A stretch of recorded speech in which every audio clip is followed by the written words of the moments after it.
Okay, welcome to Navigating Change Month. I'm chatting with Andrea Marsh. Andrea, tell us a bit about you. Hi, I'm Andrea from Cotswold Menopause. I'm a shiatsu and Chinese medicine practitioner, and I help women navigate and alleviate their midlife health issues and all symptoms of any stage of the menopause. And we do it naturally and effectively. Perfect. So, navigating change. We're covering this because obviously perimenopause and menopause is a really big time of change, isn't it? Massive, massive. And I think this navigating change might call on us professionals, if you want to call us that, to probably talk more about our own stories, how we navigated the change, because I think most of us is here as specialists in menopause because we've faced it and gone, oh, oh, what's that then? Okay. Thought this would, I remember the day when I found out about it all, because I'd never said the word, never given it a thought. And at the age of 45, I've never given it a thought. So any woman that's sat here watching this who's actually given it a thought, you're ahead of where I was. So well Me done. too. And I remember saying to the lady that was going to give the talk, and I ate my own words later, oh, I'll sail through the menopause because I'm a therapist, so it'll just happen. And then listen to her talk, and I was like, oh, that's ringing bells. Oh, Oh, okay. So I was pleasantly surprised that all the symptoms that I thought I was putting down to just this is life, or actually had a reason. And I was getting symptoms like, low energy, low moods, crying at everything, anxious at everything. Hadn't really thought about it, but I did know if I'd gone to the doctors and said that list of things, that the doctor probably would have said you're depressed. And yet I didn't feel depressed, and there was no way I was going to be told I was depressed, and there was no way I was going to take antidepressants. So I am sure there's lots of women out there with those similar kinds of stories, that they just feel like they're not themselves anymore, their body's changing, maybe physically, maybe emotionally, and they also feel hopeless and they don't know which way to turn. And this is the navigating change. And I suppose the one piece of advice I want to give, and then we can hang off and chat about things, is be curious. You have to take a step, however big or small that step is for you. And when you take a step forwards with, okay, I haven't got a clue where to start. I mean, firstly, women, yes, of course, they're in the Perimenopause Hub, but that's one type of step. The type of step I'm talking about is a more proactive step, stepping away from your thoughts and feelings and maybe going round in that kind of stuck loop. It's like a bit like the rat wheel, isn't it? And stepping into I feel like this. I know I don't want to feel like this. What can I do? And we were always taught in anything we did, don't bog yourself down with the how. Because if you sit there going, well, how do I do this? Of course you don't know how to do it, because you haven't spent years studying it. What you've got to start with is, I know I want to change. I know I want to feel better.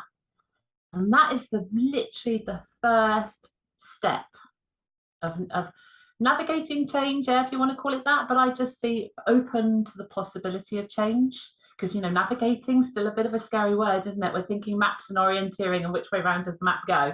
Yeah. So maybe let's step away from the navigating. It's just how does change start? yeah. And it's really interesting the fact that you talked about your personal experience. And I know in the first, God, 2-3 years of my perimenopause, I didn't know that's what it was. So I didn't know how to take that first step to make any changes. So I think identifying what's going on, and this is where all the conversations that we have are so important, aren't they? I thought you were going to say how all the conversations we have come back to tracking. No, just how all the conversations we have are so important to raise awareness and to help people to join the dots. Because as you say, doctors, and this is not a slight on doctors at all, in the tiny amount of time they have with us, they look at the sort of headline symptoms that we're presenting with, and if those symptoms add up to depression, then that's a kind Yeah. of a relatively easy prescription to give, and it's, you know, okay, good, I've helped that person. Yeah. And And their solutions are limited. Their solutions yeah, are medications or referrals, whereas my solutions and a lot of the practitioners, our solutions are holistic and functional and natural. I'm about to do a live on Instagram later about how to use essential oils for moods. yeah, And the last one I did was essential oils for medical things like heartburn and headaches. So we have a lot more in our toolkit to help you with your change, whatever your change might be. And we have time, because I would say on average, before I create an action plan for a woman that's come for a one-to-one consultation, we've spoken for the best part of 2 hours. yeah. And that's so important. Yeah. And it's a luxury the doctors don't have.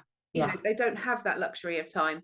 And I think going back to what you said about being curious as well, I think if I'd had my time again, and frankly, during the time when I was feeling completely lost, I did go and try various different practitioners, and some of the things they suggested helped and some didn't. But I think that not knowing was so difficult, Yeah. because you can't, it's difficult to start accepting something's changing when you don't understand why it is. Yeah. Yeah. And I would say of all the free information out there, the Perifest, all our blogs, all our lives, all these kind of chats, these are the very, very good foundations for helping you make that first step of change. So change creates fear, and a lot of people don't like change because of the fear of the unknown. But the thing is, your body is changing whether you like it or not. Yeah, And if you just stay stuck in, I'm going to keep going back to that rat wheel.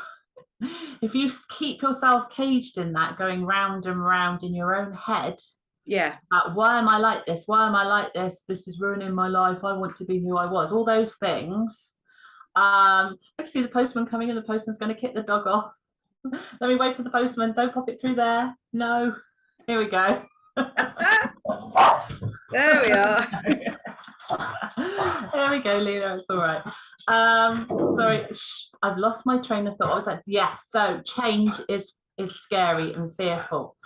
But when I found out I was potentially menopausal, I was actually relieved / a little bit excited, and I'll tell you why.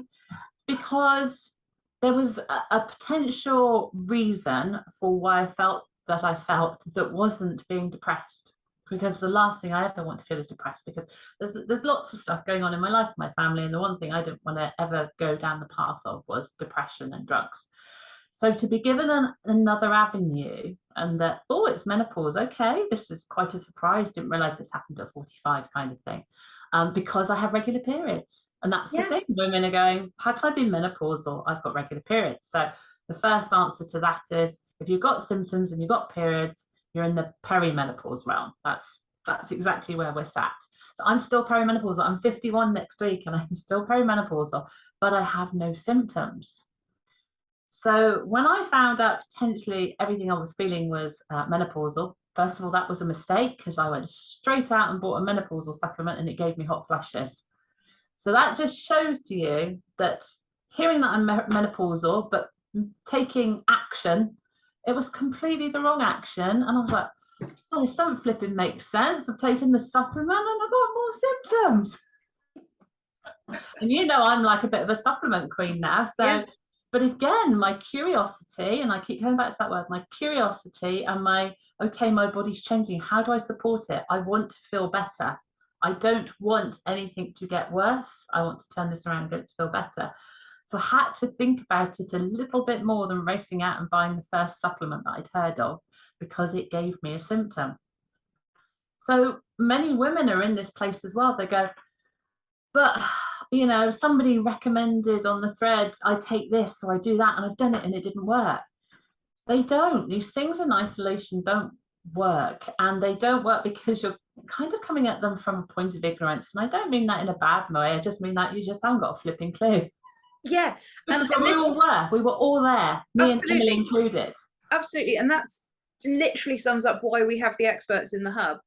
is because all of us can blindly go into a shop and buy all the supplements off the shelf, Yeah. but we genuinely can't know if they're right for us. Yeah. Whereas, as you say, you take a good 2 hours before you start, doing anything with your clients, and most of the experts are the same. Certainly an hour for that first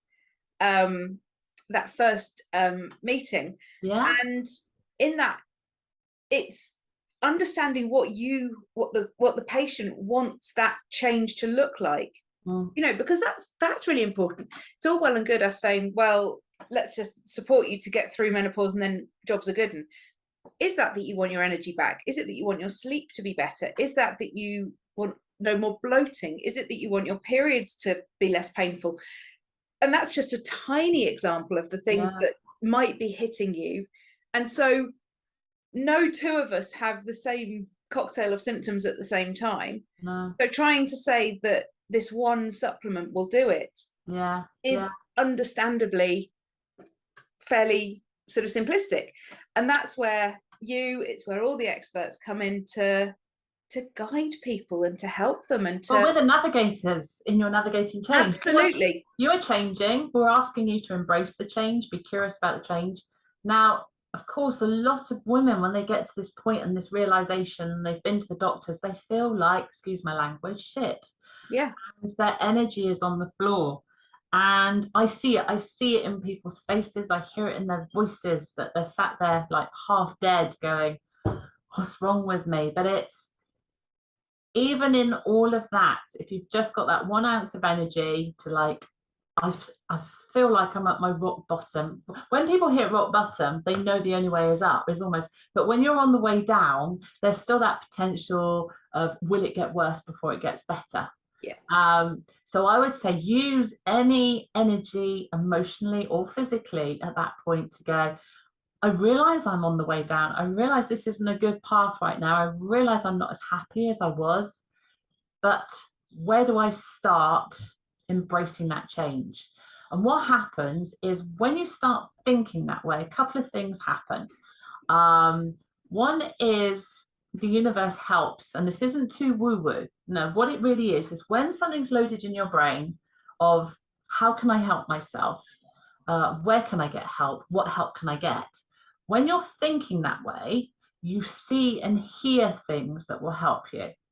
But if you've closed yourself off to the, my life is shit, I want to go back to the way I was, blah, blah, blah, blah, blah, then you're not opening up your senses to get answers. And that's how the how comes. The how comes is when you're curious and it's loaded in your brain. I want to help myself. I want to feel better. I think I'm in perimenopause. What's going on? How do I help myself?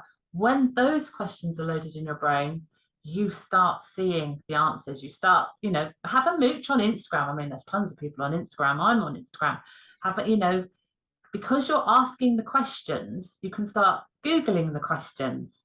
And I would say go to safe spaces.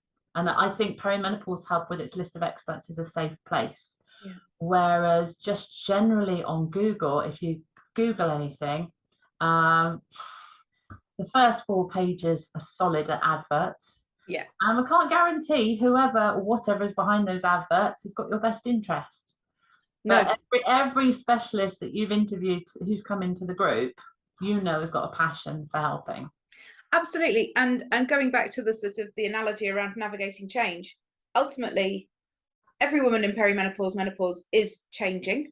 Yeah. And we, as the experts and the hub, are there to read the compass and the map for you, basically. Yeah. Yeah.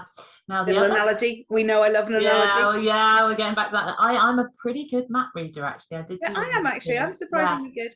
Yeah. So we are women that can read the map for you. Yeah, there we are. We can get you from A to B, and we just make you feel better. And really, that's the whole purpose of the hub, of all of the experts, is just to help everybody get to the right end point for them. Yeah. And I just wanted to, there was a research done, I think it was roughly during 2020 lockdown. It was done in Australia by, PhD boffins, etc., etc. And going back to that, being in the mindset of asking questions as opposed to being in the rat wheel going round and round miserable. When you put yourself from the negative mindset to the positive questioning mindset, they actually found symptoms reduced. Yeah. Yeah, and this is to do with the negative swirling emotions creating more stress in your body. And the more stress you create, it enhances your symptoms. It's all to do with cortisol, and everybody's got a free talk on it. We can all talk to cortisol to our heart's content. Emily's heard it 1,000 times. But actually, the very, very first seeds of how do you step from, of course, your body is changing. Of course, you've got these symptoms. That was me. I was a positive mindset person, but I had symptoms. But as soon as somebody said, oh, I think your symptoms are this, I was like, oh, okay. I was curious. But if you're like, I feel with all the talk about menopause and everything at the moment, now people are dreading it and going, oh my God, it's the menopause. It's like people have gone, I've now got a label for why I feel bad. But instead of thinking, what can I do about it? They feel like it's a sentence. Yeah. And of course, it's not a sentence. No. Every woman goes through the menopause, and most people, let's say 50%, don't have an issue. So what's the difference between the Absolutely. 50 that do and the 50 that don't? And we all made it through puberty. Yes. And realistically, we will get through this, and it just can feel pretty shit at times. But as you say, focusing on what we can do rather than what we can't do makes it much more controllable, because it does feel like we're out of control a lot of the time. Cool. When we first don't really know what's going on, it can feel very much out of control. And yeah, focusing on the controllables, whether that's supplements, whether that's working with a practitioner, whether that's journaling, whatever it is that's right for each individual, that's how you start navigating the change, I think. Now, the interesting thing is, I think just about every expert offers like a 15-minute initial chat. Yeah. But hardly anybody takes up that offer. Which is crazy. And it comes back to being scared again, I think. Yeah. I think maybe people think, oh, you're going to do a hard sell. No, because we'll chat and we'll decide if you're the right person to work with us. Actually, that's absolutely that's the secret of those 15-minute chats, is not to sell to you, it's to decide if we can work with you. Whether you want to buy from us at the end is up to you. And I think women are just very cagey and just think, oh no, if I go on a chat with her, she's just going to be sell. No, I just want to know what's wrong with you, and then you decide whether you want to move forward. Absolutely. And yeah, and we all have individual personalities, and those 15-minute discovery calls are about whether your personalities work, whether your views on healthcare, whether your views on lifestyle things align. And if they don't, it's not going further. No, it's but it's I do think there's just so much fear about it now. It's gone from not talking about it to now there's a lot of fear surrounding it, and hopefully one day we'll balance out again with the menopause happens. Yeah, and we will do. I think, as with everything, when you're at the age where all your friends are having babies and going through pregnancy, if you're not a particularly maternal type, all the stories sound horrific, frankly. Yeah. But everybody gets through it, and and then they have their kids, and it's all fine, and they pretty much forget about how horrific it was for most people. I know there are the outliers for whom it really is awful for a very long time. Yeah. And this is the same. It's not fun when you're in the midst of it and you're not quite sure what's going on, but it isn't the rest of your life, and there are loads of things you can do. And I think under the load of things you can do, it's just like, why not be happier at this time of life? Why think I've got to be miserable or unhappy or achy or low energy for 3, 4, 5, 10 years or whatever? Why not I want to feel great once I go through my menopause? Yeah, absolutely. Awesome. Thank you very much, Andrea. You're welcome. And I never say, but you can get my free download from cotswoldmenopause.co.uk/feel better.